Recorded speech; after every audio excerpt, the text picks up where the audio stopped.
네, 잠깐 그 미국 대통령 이제 조 바이든 대통령이 될 가능성이 이제 뭐 거의 이제 확정됐는데요.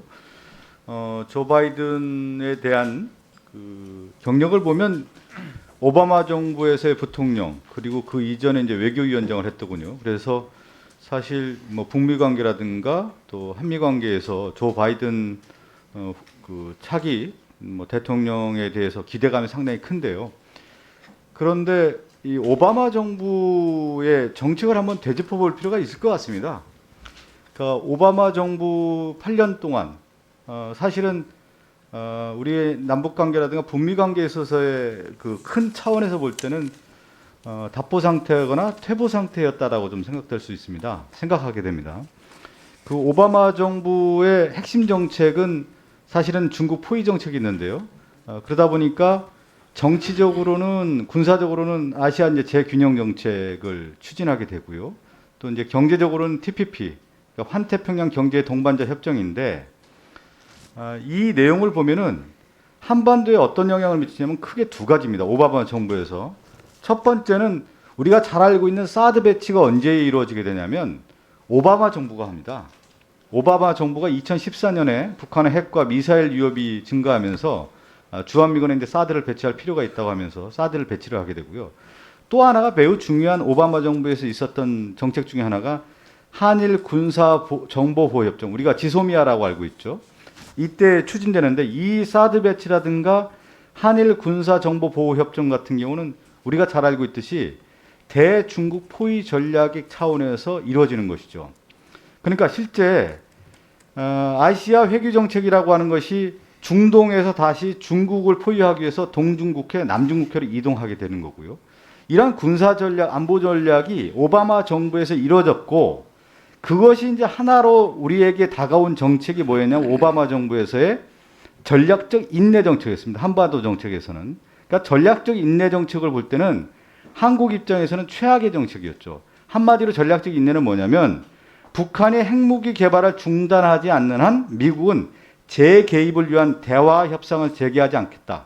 그러니까 북한이 뭐뭐 하지 않는 한 우리는 대화하지 않겠다라고 하는 것이 전략적 인내 정책입니다. 그러면 오바마 정부에서 부통령이었던 조 바이든 대통령 당선자가 이 정책을 계승했다라고 본다고 하면은 우리 입장에서는 상당히 위기에 있다라고 좀 생각됩니다.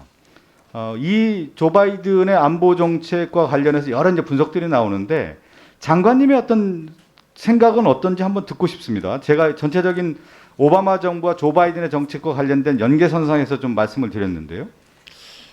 그 이제 위원님께서 뭐 말씀해주신 내용에 뭐 전반적으로 동의하고, 근데 이제 바이든 행정부가 오바마 행정부 대비해서 꼭 그 정책을 그대로 하겠는가 하는 문제는 좀 지켜봐야 될 걸로 보입니다. 왜냐하면은 그 정책 자체에 대한 그 좀 아마 자성이나 이런 것도 있었을 것이고, 그래서 진화된 형태의 대북 제재 압박, 또 외교적 관여 이런 것 등등을 하지 않을까. 저는 뭐 개인적으로 그렇게 한번 판단을. 저는 상당히 조심스럽게 어떻게 예측을 하냐면 저는 트럼프 정부와 그 이전 오바마 정부 여러 이제 부시 정부와 좀 비교되는 것 중에 하나가 뭐냐면 미국은 사실은 대내 문제 지금 해결하기에 바쁩니다.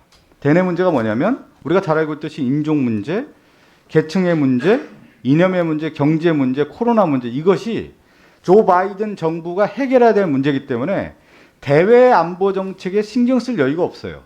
그렇다고 보면은 우리가 얘기하는 다 한반도 정책이라고 하는 경우는 사실은 아시아 정책에 있어서의 부수적인 어떤 정책이기 때문에 전략적 인내와 비슷한 정책으로 갈 가능성도 크다. 이렇게 보는 것이죠. 그러니까 미국 내에서도 전략적 인내라는 것은 전략이 아니다. 비현실적이다. 비전략적이다. 도덕적 잣대로 평가하기 때문에 이 오바마 정부의 전략적 인내 정책은 실패한 정책이었다. 현명하지 못한 정책이었다는 평가가 농후한데 조 바이든의 지금 현재 상태로 볼 때는 미국의 상황을 볼 때는 대문제를 신경 쓰고 개입할 우리가 얘기하는 인게이지먼트 할 정도의 능력을 갖추고 있지 못하는 것이 아니냐라고 저희가 판단하고 있고 그것을 다시 한반도에 적용을 해보면 상당히 저는 걱정스러운 면이 있어요. 그러니까 북한 입장에서는 대화를 하고 경제적인 지원을 약속받길 원하는데 이것이 답보나 퇴보 상태였을 경우에는 어떻게 가냐면 저는 이걸 이제 준비해야 된다고 봅니다. 북한이 추가적인 핵실험 가능성이라든가 추가적인 미사일 발사의 가능성도 매우 농후하다. 이 부분을 준비를 하지 않으면은 동아시아, 특히 이제 한반도 위기는 다시 재개될 가능성이 크다라고 하는 것이 저의 생각입니다. 장관님 입장을 좀 듣고 싶습니다. 이제 지난번에 이제 그 오바마 정부 출범 시기에 북이 이제 그 핵실험을 함으로써 사실은 오바마 행정부의 그 이런 전략적 인내 정책을 견인했다고 저는 보고 있는데 이제 그런 방향으로 가지 않도록 저희가 그 새로 출범하는 바이든 정부의 그 강요들과의 어떤 대화 이런 것 등을 통해서 하고 뭐 북한의 메시지도 그런 방향으로 가지 않도록 하는 메시지 이런 것 등이 필요하다 이렇게 보입니다. 그러니까 제가 강조하고 싶은 건 오바마 정부가 들어서면서 한국은 기대와 희망을 섞었다라는 거죠. 우리가 뭔가 오바마 정부였기 때문에 발전할 것이고 한반도에서 뭔가 그 새로운 시대가 열릴 거라고 생각했지만 그 착각이 전략적 인내라고 하는 어설픈 정책, 현명하지 못한 정책으로 갔고 조 바이든 정부에 대해서도 지금 상당히 또 기대를 하고 있는 모습인 것 같습니다. 그럴 때 저는 좀 더 냉정하게 봐야 된다. 이 부분을 좀 강조하고 싶어서 말씀드리고요. 하나 더 저 군과 관련된 부분은 좀 제가 말씀드리고 싶은데 2021년 계룡 세계 군문화 엑스포가 있지 않습니까? 제가 예. 이제 계속 제안이 와서 말씀드리는 건데 지금 기존의 시설물이 노후화가 돼서 안전 문제와 미관이 저해되고 있다. 행사 운영이 차질되고 있다는 지적이 있어서 이 시설 개선에 대한 필요하다라는 지적이 있습니다. 이걸 준비를 좀 잘 하고 있는지 좀 말씀을 좀 해주시겠습니까?